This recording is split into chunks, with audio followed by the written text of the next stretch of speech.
श्री स्वामी समर्थ. नमस्कार मित्रांनो, आजच्या या अलौकिक कथेत आपले सर्वांचे स्वागत आहे. आज मी तुम्हाला महाशिवरात्रीची महान कथा सांगणार आहे. चला तर मग तुमचा अधिक वेळ न घालवता आजची कथा सुरू करूया. एकदा भगवान शिव आणि पार्वती माता कैलास पर्वतावर विराजमान होते. सभोवतालचे वातावरण अत्यंत शांत आणि मनोहर होते. तो देखावा इतका सुंदर होता की कोणाच्याही मनाला मोह पडेल. त्याचवेळी माता पार्वतीच्या मनात एक प्रश्न निर्माण झाला. त्यांनी व्याकुळ होऊन भगवान शिवांना विचारले, हे नाथ, आज मला आपल्या मुखातून महाशिवरात्रीचे महात्म्य ऐकायचे आहे. माता पार्वतींचा हा प्रश्न ऐकून भगवान शिव मंद स्मित करत म्हणाले, हे देवी, तुम्ही आज संपूर्ण जगाच्या कल्याणासाठी अतिशय उत्तम प्रश्न विचारला आहे. जो स्त्री किंवा पुरुष महाशिवरात्रीची ही कथा श्रद्धेने ऐकतो त्याचे हजारो पाप नष्ट होतात. ही कथा ऐकल्याने घरातील दुःख आणि दारिद्र्य नाहीसे होते. मनीच्या सर्व इच्छा पूर्ण होतात आणि माझी कृपादृष्टी त्यांच्यावर कायम राहते. हे ऐकून माता पार्वती हात जोडून म्हणाल्या, हे नाथ, आपण मला कथा सांगावी, ती मी लक्षपूर्वक ऐकेन. तेव्हा भगवान शिव कथा सांगू लागले.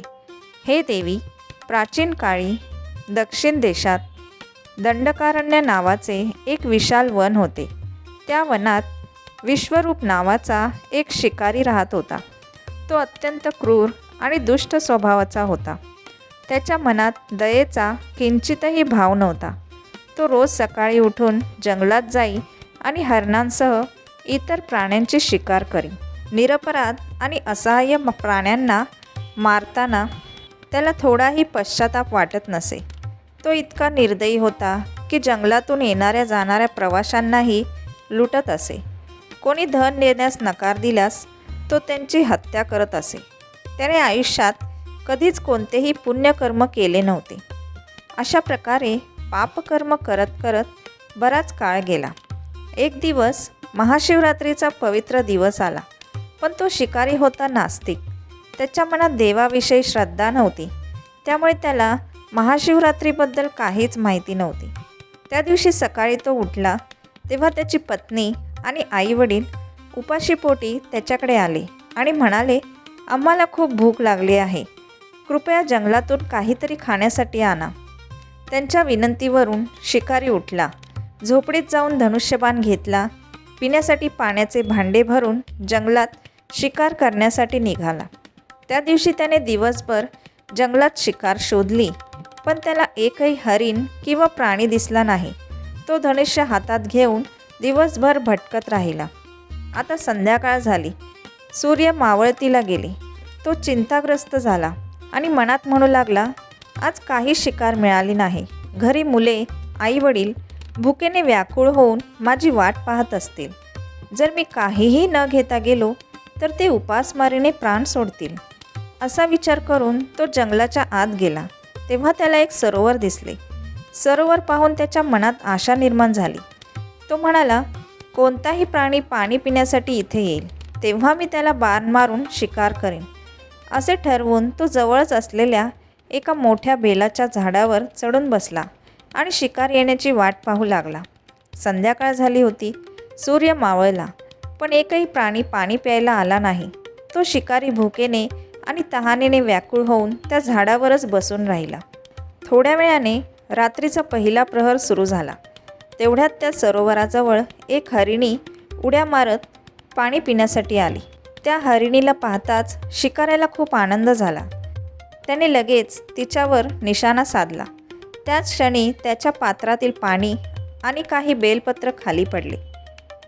त्या झाडाखाली एक प्राचीन शिवलिंग होते. ते पाणी आणि बेलपत्र शिवलिंगावर पडल्यामुळे त्या शिकाऱ्याची पहिल्या प्रहराची पूजा पूर्ण झाली. त्यामुळे नकळतच त्याचे सर्व पाप तात्काळ नष्ट झाले.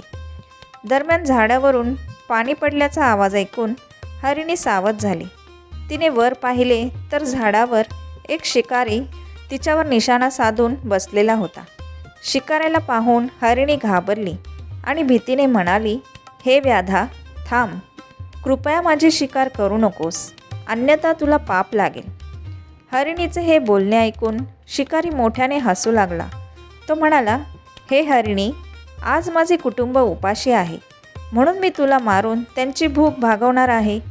हे ऐकून हरिणी अत्यंत दुःखी झाली. ती विचार करू लागली, आता मी काय करू? या शिकाऱ्यापासून स्वतःचे संरक्षण कसे करू? मग तिने विनवणी करत म्हटले, हे व्याधा, जर मला मारून माझे मांस खाल्ल्याने तुझ्या कुटुंबाची भूक भागत असेल तर तू नक्कीच माझी शिकार कर. पण आधी माझे ऐक. या क्षणी माझी सर्व पिल्ले उपाशी आहेत. तुझ्या हातून मरण्यापूर्वी मला एकदा माझ्या पिल्लांना भेटायचे आहे. त्यांना त्यांच्या वडिलांच्या स्वाधीन करून मी लगेच तुझ्याकडे परत येईन. कृपया मला एकदा माझ्या मुलांना भेटण्याची परवानगी दे. मी तुला वचन देते की मुलांना भेटून मी नक्की परत येईन. पुढील कथा सांगताना भगवान शिव माता पार्वतींना म्हणाले, हे देवी, त्या असहाय्य हरिणीचे हे बोलणे ऐकून तो निर्दयी व्याध मोठ्याने हसू लागला. त्याला तिच्या बोलण्यावर विश्वास बसला नाही. त्याने पुन्हा तिच्यावर निशाणा साधला. हे पाहून हरिणी फार घाबरली.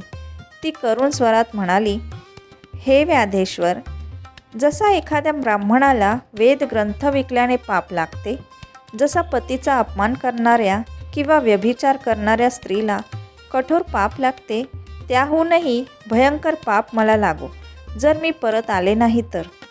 अशी कठोर शपथ घेतल्यानंतर हरिणी शांत झाली. तिच्या तोंडून असे शब्द ऐकून शिकाऱ्याला तिच्यावर विश्वास बसला. तो म्हणाला, हे हरिणी, ठीक आहे, तू तुझ्या पिल्लांना भेटून ये आणि लवकर परत ये. मी याच सरोवराजवळ तुझी वाट पाहत राहीन. मग हरिणीने शिकाऱ्याचे आभार मानले, आनंदाने सरोवरातील पाणी पिले आणि आपल्या पिल्लांना भेटण्यासाठी तिथून निघून गेली.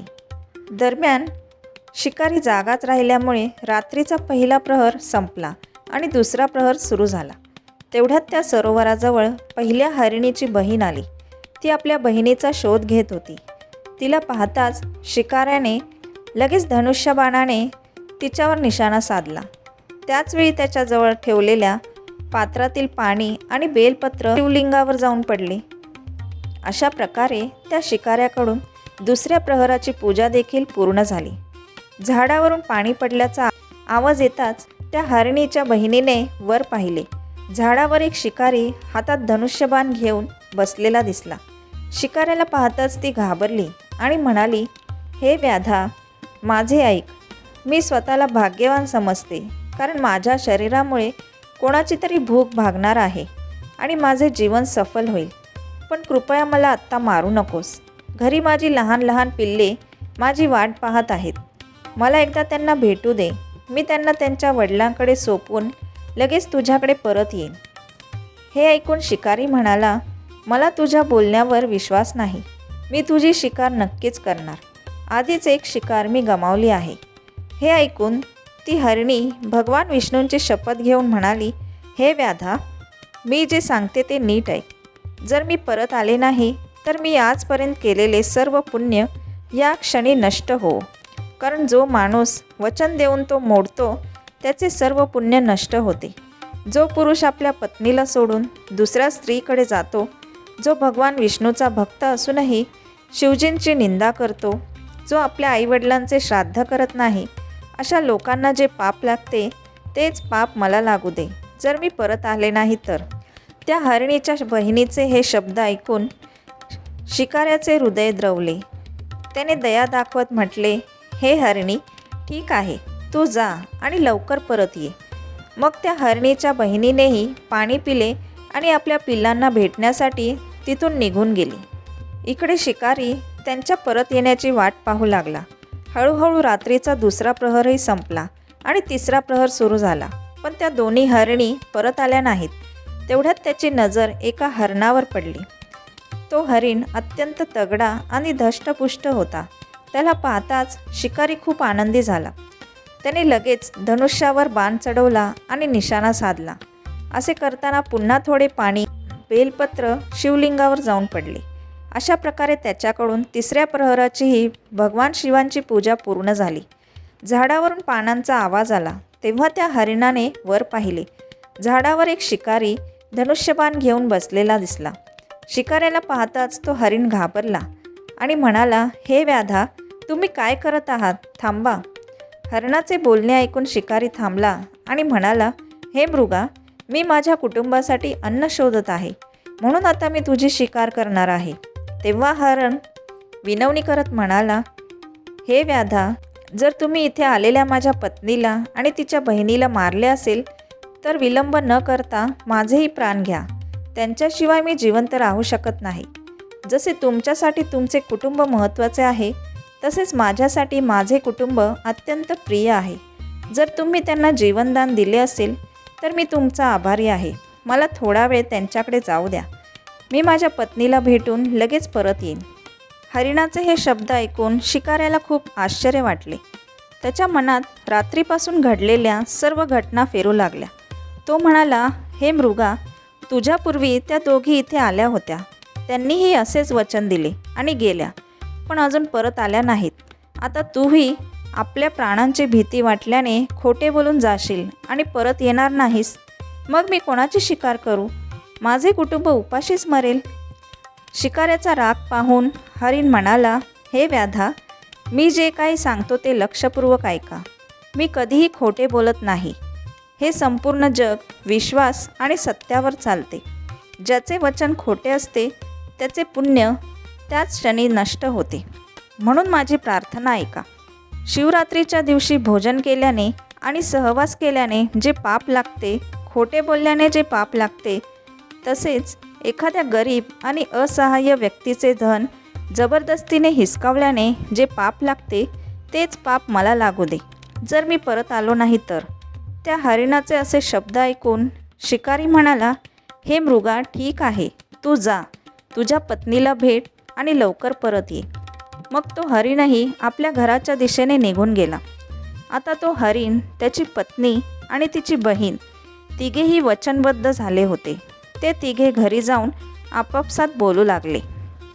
सगळ्यात पहिली हरिणी म्हणाली, हे स्वामी, तुमच्या विना आपली पिले कशी जिवंत राहतील?